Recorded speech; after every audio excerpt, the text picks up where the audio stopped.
Support comes from the Missouri Forest Products Association, committed to conservation and careful management of the state's forests to make them more resilient and better habitats for wildlife. ChooseWood.com.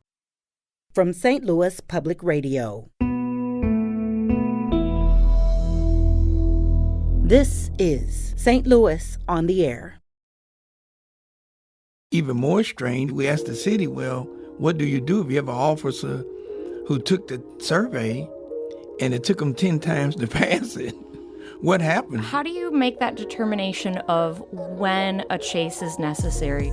In the state of Washington, they just fixed this. They cannot pursue a vehicle unless they witness it leaving the scene of a crime or unless somebody calls an immediate threat or harm to somebody. That's it. I'm Emily Woodbury.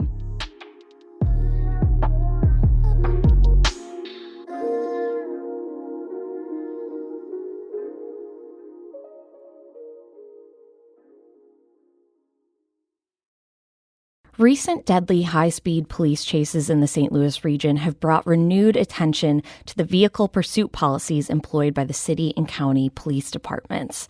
During a 2.5-week span this April and May, 7 innocent bystanders died in crashes that occurred when suspects ran into other vehicles during these pursuits.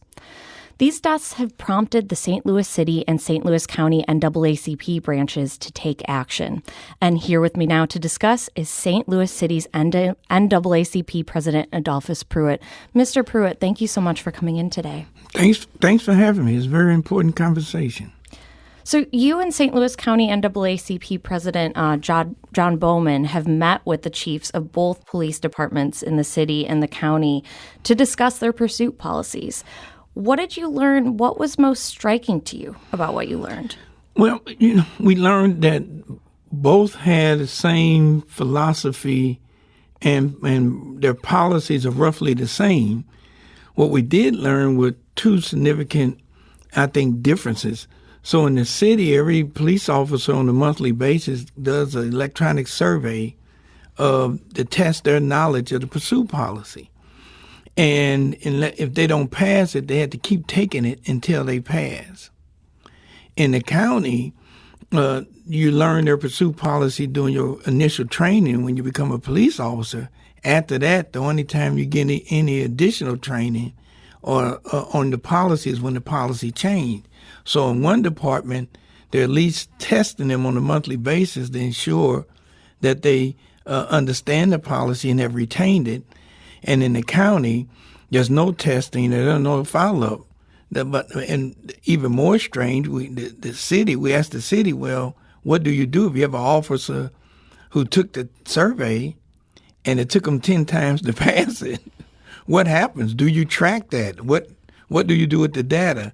And we haven't gotten an answer yet to that question. And even with this training, this renewal of the policies, you're calling for these policies to be changed.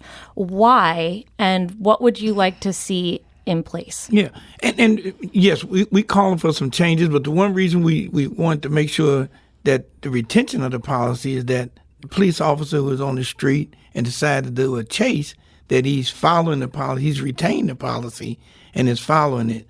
But what we want to see, some of the changes we are looking for at this stage of the game has more to do with one, that the police department has within their policy or within their management system the ability to track and make sure that officers are adhering to the policy. That's number one. Number two is that those items or those things that we deem to be minor offenses should not result in a police chase.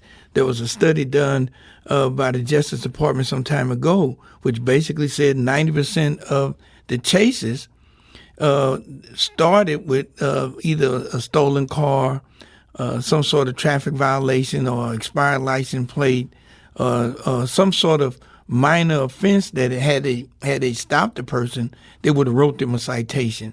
but it led to a chase, and that chase led to somebody being harmed.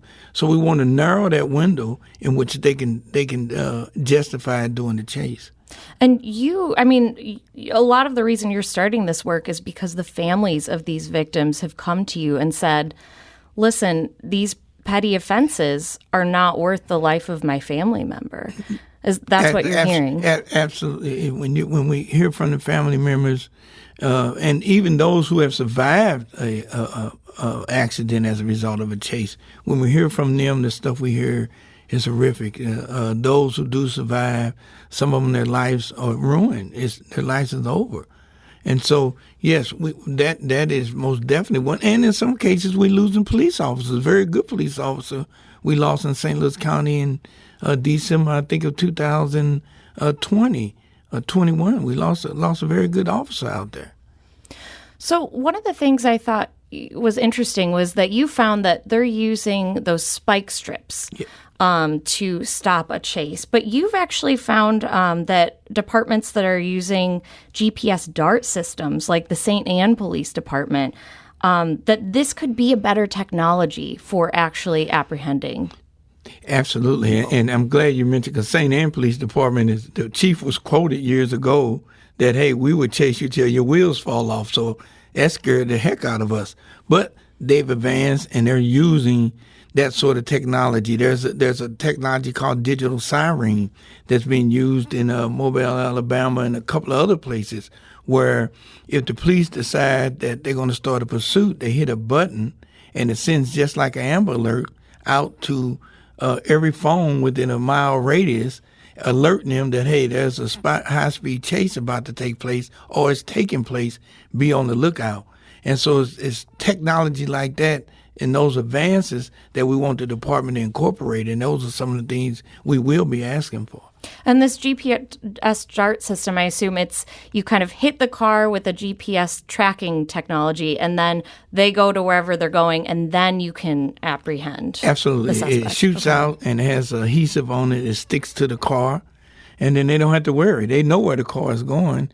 They're following on GPS. They know exactly where it's going and where it stops. Do you think there's money for that in the budget? Do you think the departments would be willing to buy some of this technology?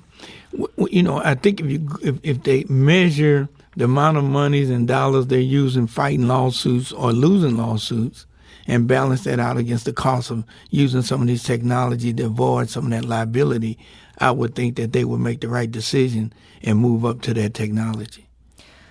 You would also like the threshold for police chases to be a little bit higher.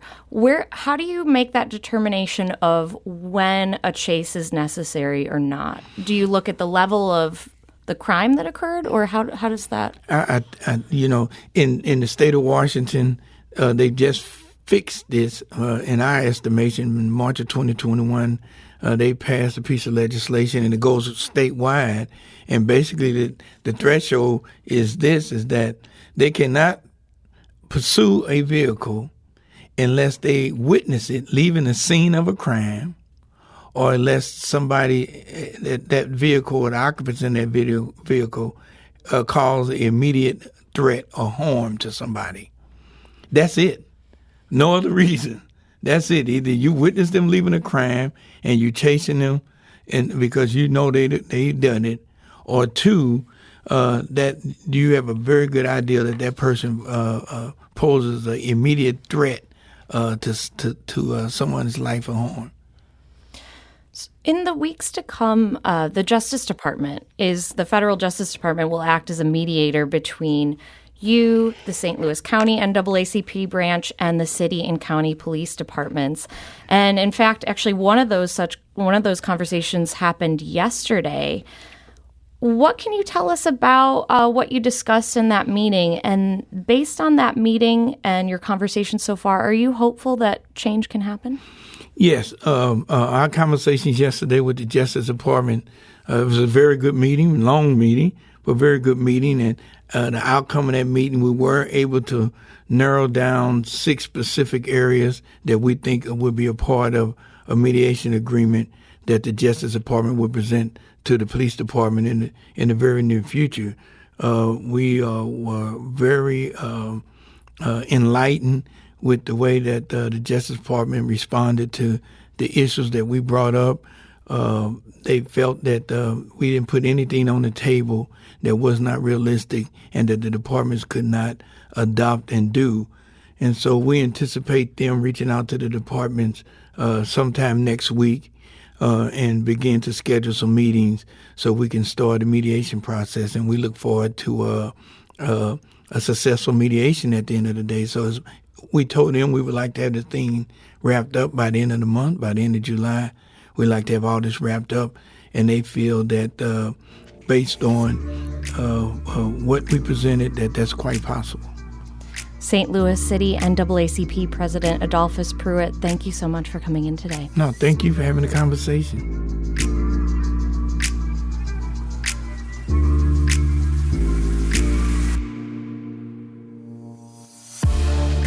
This episode was produced by Avery Rogers.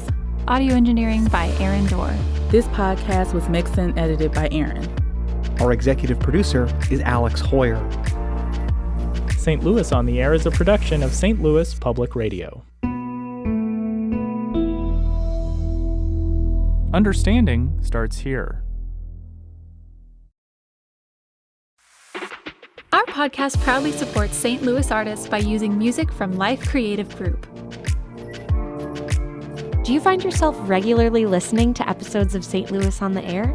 Suggest us to a friend you think might enjoy our conversations. And leave us a review and rating on Apple Podcasts on the App Store. It's the simplest way to help people discover our show. Thanks. St. Louis Public Radio is a member-supported service of the University of Missouri St. Louis.